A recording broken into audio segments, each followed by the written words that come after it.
I never thought the words would leave my mouth, but they did. I'm ashamed to be seen in public with him. The moment I said it, I felt the weight of my own cruelty settle in my stomach. But I didn't take it back.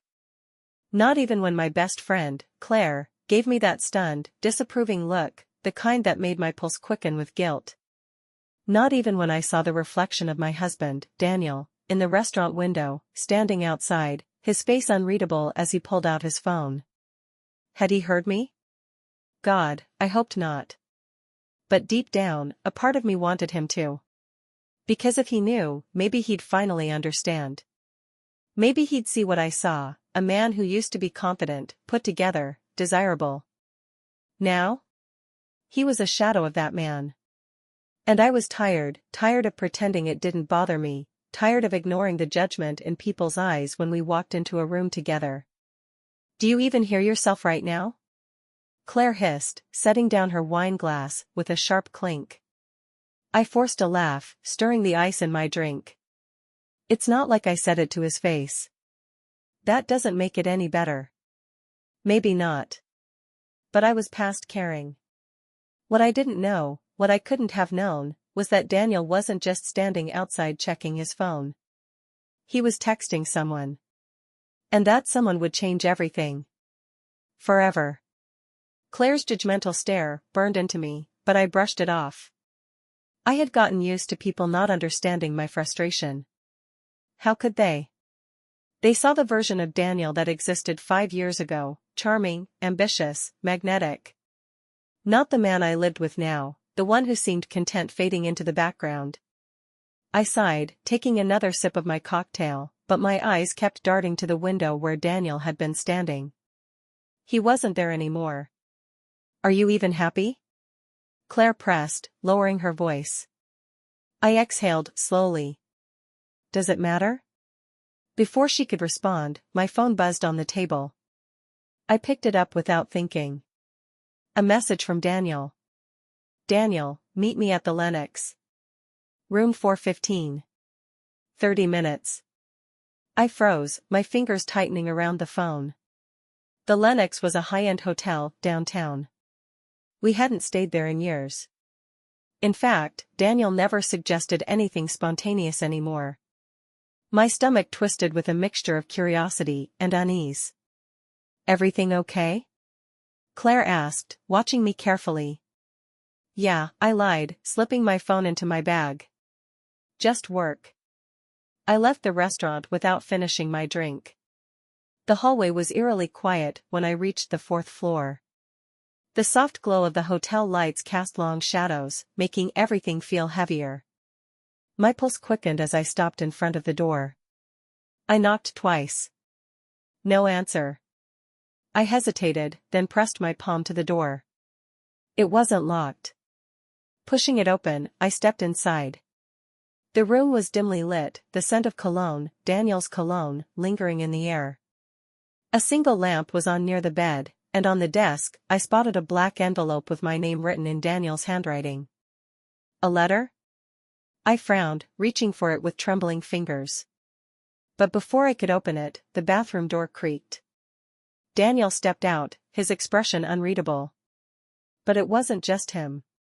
There was someone else. A woman. She was striking, tall, elegant, with dark eyes that held something I couldn't quite place. My breath hitched. I looked at Daniel, waiting for an explanation, my mind racing with possibilities. Was this some kind of setup? A cruel joke? A test? But Daniel didn't look guilty. He didn't look nervous. He looked calm. Too calm. Sit down, Emily, he said softly, gesturing to the chair near the desk. I didn't move. What the hell is going on? My voice was barely above a whisper. The woman stepped forward, offering me a faint smile. We need to talk. I stared at her, then at Daniel, who still hadn't taken his eyes off me. And in that moment, I knew, whatever was about to happen in this room was going to change everything. Forever. I didn't sit down. I couldn't. My body was frozen in place, my mind refusing to make sense of what I was seeing. Daniel, standing there so calm, so composed. The woman beside him, poised and collected, like she belonged here. Emily, Daniel said again, his voice even. Please. Sit. I'm not sitting, I snapped, my pulse hammering. Tell me what's going on. Daniel exhaled and exchanged a glance with the woman. Something unspoken passed between them, and that only made my stomach churn harder. Fine, he said, stepping closer. I heard what you said tonight. I felt my breath catch. Oh, God. The restaurant window. The reflection. I started to speak, to deny, to justify, but Daniel lifted a hand. Don't, he said, his tone neutral. I don't need an apology. The woman tilted her head, watching me carefully, studying me in a way that made my skin prickle. Who is she? I demanded, my voice sharp. Daniel turned to the woman. Emily, this is Vivian. Vivian. The name meant nothing to me. What is she doing here? Vivian smiled then, slow and deliberate. I'm here because your husband invited me, she said. Her voice was smooth, almost hypnotic. And because he thinks it's time you know the truth. My heart slammed against my ribs. The truth about what? Daniel walked to the desk, picked up the black envelope, and held it out to me. I stared at it, then at him. Daniel, what the hell is this? Take it. I snatched it from his hands, my fingers shaking as I tore it open. Inside, there was a single sheet of thick paper. At first, the words didn't register, my brain too fogged with confusion. But then I read them. And my world tilted. Petition for dissolution of marriage. I gasped. What? Daniel was still watching me, his expression unreadable. I whipped my head up to face him. You're divorcing me? My voice cracked, disbelief wrapping around my throat like a noose. I'm giving you what you want, he said simply. No. No, that's not, I choked on my own words. My vision blurred for a second, rage and panic colliding inside me. This is insane. Just because of what I said? Daniel, This isn't about what you said tonight, Emily. His voice remained maddeningly calm. This is about what's been happening for a long time. And I'm done pretending we're happy. I opened my mouth, but no words came out. Vivian took a step forward. He's right, she said, her voice low. You've been unhappy for a long time, Emily. Haven't you? I turned on her. I don't even know you. But I know you, she countered, her eyes steady. I know the way you look at him when you think no one's watching. I know the resentment that's been building up inside you, eating away at your marriage piece by piece. I shook my head, stepping back. Who are you? I whispered. Are you his lawyer? His mistress? Daniel's jaw tensed. Vivian chuckled. I'm not his mistress. But I am someone who knows exactly how these things go. I don't understand, I said, my voice raw. Daniel sighed. Vivian is, he hesitated, then finally said, a mediator of sorts. Mediator? I repeated, feeling like the ground beneath me was slipping away. She helps couples navigate the end of their marriages, Daniel explained. Without the mess. Without the destruction. I let out a hollow laugh. So you brought her here to, what? To break up with me in a hotel room? To make this easier for you? Daniel's expression flickered, just for a second. I brought her here, he said, because I know you. And I know you'll fight this. Even though you don't want to. I clenched my fists, my entire body trembling. You don't get to make this decision for me, Daniel. No, he admitted. But I do get to make it for myself. I stared at him, my throat tight. So that's it? You're walking away? Just like that? For the first time since I entered the room, I saw something break in Daniel's gaze. A flash of emotion. But then it was gone. You already did, he murmured. Silence stretched between us, thick and suffocating. Vivian cleared her throat. "I'll give you two a moment," she said, before stepping toward the door. She glanced at me one last time before leaving. "Emily, you might want to ask yourself if you're upset because he's leaving, or because he's leaving first." And then she was gone. I stood there, staring at Daniel, the weight of the moment pressing down on me. This wasn't how things were supposed to go. I was the one who was supposed to have control. And now? Now I was the one being left behind. I couldn't breathe. The divorce papers in my hands felt heavier than they should have, like they were made of stone instead of paper. My mind screamed at me to say something, anything, but my voice refused to cooperate. Daniel was still standing there, watching me. Waiting. Vivian's words echoed in my head. "Are you upset because he's leaving, or because he's leaving first?" I clenched my jaw. "You think you've already won, don't you?" His expression barely shifted. "This isn't a game, Emily." "Oh, but it is," I shot back. "And you just made your first mistake." He exhaled, his patience visibly wearing thin. "Emily." "No," I cut him off. My pulse was pounding in my ears now. "You don't get to act like you're the noble one here. You don't get to stand there and pretend this is just about me being unhappy." His eyes darkened. "It is." "No, Daniel," I said, voice shaking with anger. "This is about you. You've already moved on, haven't you?" Something flickered across his face, too quick for me to read. I let out a bitter laugh. "Oh my God. That's what this is. That's what she is. You didn't bring some mediator here to make this easier. You brought her here because you've already replaced me." Daniel's hands curled into fists. "Emily, stop." "Why?" I snapped. "Afraid I'll say it out loud? Afraid I'll expose the truth before you're ready?" His lips parted, but he hesitated. And that hesitation was all the confirmation I needed. My stomach twisted violently. "It's her, isn't it? Vivian?" He let out a sharp, humorless laugh. "No, Emily. It's not Vivian." "Then who?" I demanded. "Who is she?" Daniel ran a hand over his face, exhaling like a man who had just walked into a trap. And maybe he had. Because now, I wasn't going to let this go. I took a step forward. "You had an affair, didn't you?" He didn't answer. The silence was deafening. I felt something inside me crack. "Oh my God," I whispered. "You did." Daniel looked at me then, and I saw it in his eyes. Guilt. Pure, raw guilt. It wasn't just my resentment that had ruined our marriage. It wasn't just my shame, my distance, my exhaustion. Daniel had been carrying his own secret. For how long? A month? A year? Longer?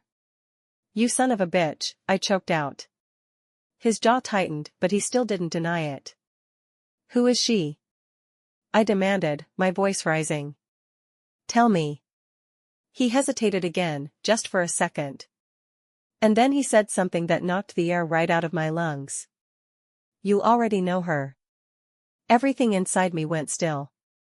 I stared at him, my mind racing through every woman in our lives. And then, the realization hit me like a freight train. "No," I whispered, shaking my head. "No. You wouldn't." Daniel didn't say a word. But he didn't have to. Because I knew. I knew exactly who it was. Claire. My best friend. The room around me blurred. Claire. Claire. The woman who had sat across from me just an hour ago, sipping wine and pretending to be my friend. The woman who had looked me in the eye while I vented about my own husband, all while she. I staggered back, my breath coming in short, shallow gasps. "You're lying," I whispered. "You're saying this just to hurt me." Daniel shook his head. "She didn't want me to tell you," he said, voice low. "She wanted to be the one to do it." On her terms. I thought I would feel rage. I thought I would scream, throw things, slap him across the face. But instead, a cold, sick numbness spread through my body. How long? I asked. Daniel swallowed hard. Almost a year. A year. A year. The conversations we'd had. The double dates. The times Claire had consoled me when Daniel and I fought. I felt my knees threaten to buckle.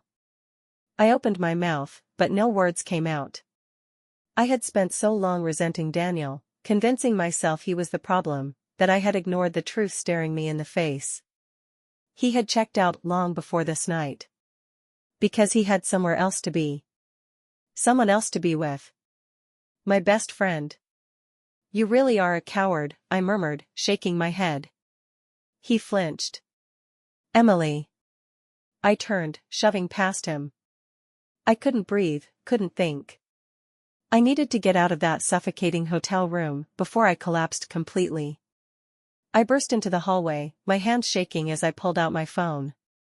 I didn't even think before dialing. The call rang twice before Claire picked up. Hey, Em, she said, voice sweet, normal, fake. I nearly vomited. You have 5 seconds to tell me the truth, I said, my voice eerily calm. 5 seconds before I burn everything to the ground. A pause. Then, a slow exhale. So, she said quietly. He told you. A strangled laugh escaped my lips. That's all you have to say? Emily. You're my best friend, I spat, my entire body shaking. You listened to me cry about him. You let me humiliate myself, all while my voice broke. How could you? She was silent. I heard a soft rustling, like she was pacing. Finally, she said, because you never really loved him, Emily. You loved the idea of him. And you don't even see him anymore. The words hit harder than I expected. Don't you dare try to justify this, I snapped. You think that makes you the better person? You think that makes this okay? No, she admitted. But it doesn't change the fact that he's leaving you. That he chose me. I went still. Something dark and twisted settled in my stomach. Daniel had given me those divorce papers so he could control the narrative. So he could leave first.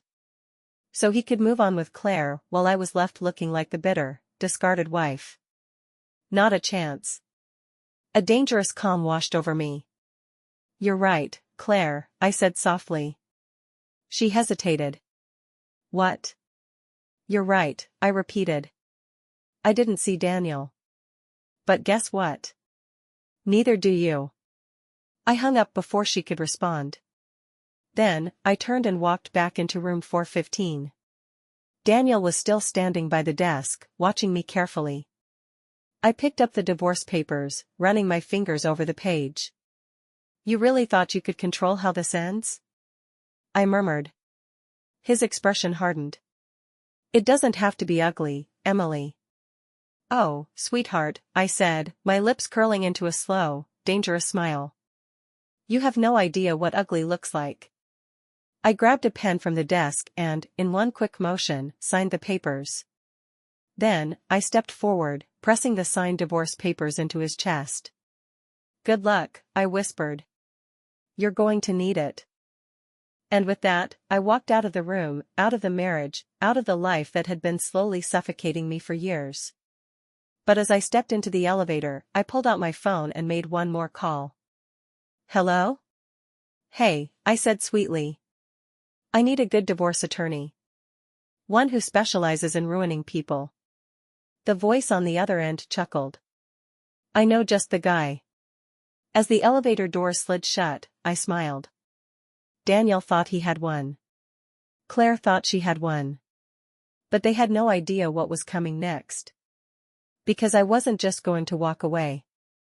I was going to burn them both to the ground.